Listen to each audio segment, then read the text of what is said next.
Brahmavara is a Pali name, like all the monks have Pali names to inspire us, to give us a sense of inspiration and kind of uplift. And Brahma actually means, questions about Brahma, it means God, yes. It's the creator aspect of God. There's Vishnu, the preserver, and Shiva, the destroyer. They don't come into Buddhist cosmology, Vishnu and Shiva, as far as I know. I could be wrong about that, but certainly we hear about Brahmas rather, the gods. And Brahma is the creator aspect of God, the gods. And Vara means excellent. So it's a very uplifting name. And my teacher who gave me this name, Ajahn Sumedho, Luang Por Sumedho, said this, the meaning of this for you is consider we are the creators of our karma, of our world. Make it good, make it excellent. So create the good. And we can all take this as teaching. We have responsibility. We can't change past karma. So, what comes into us, what comes to us through the six sense doors, i.e., hearing, seeing, tasting, smelling, touching, and thinking. What comes to us is due to past causes, past karma. We don't have agency over that. It's cause and effect. This is the effect part.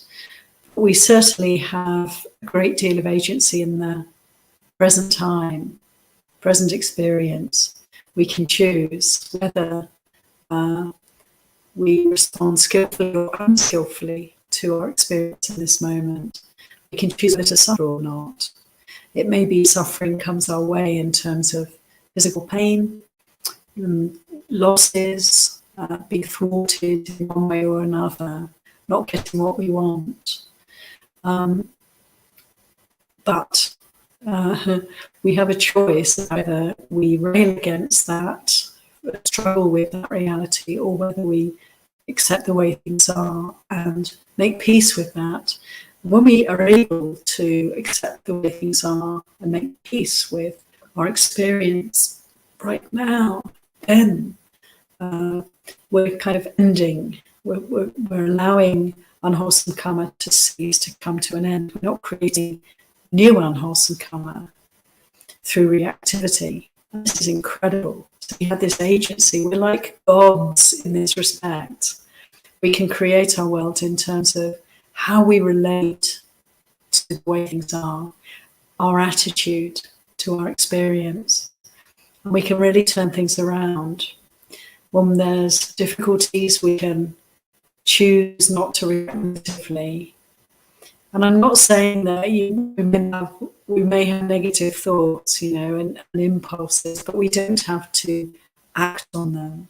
If we can allow ourselves to face up to the unpleasant, the painful, and just allow it to arise and pass away, we can make peace with unwholesome past karmas arising, with painful experiences.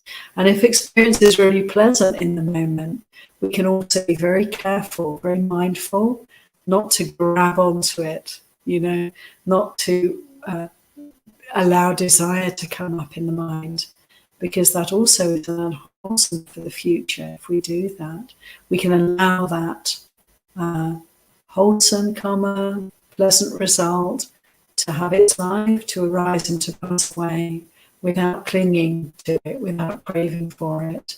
And in this way also, we can see karma ceasing, we're coming out of the wheel of samsara, we're freeing up and letting go of karma, past karma. So, we have tremendous agency.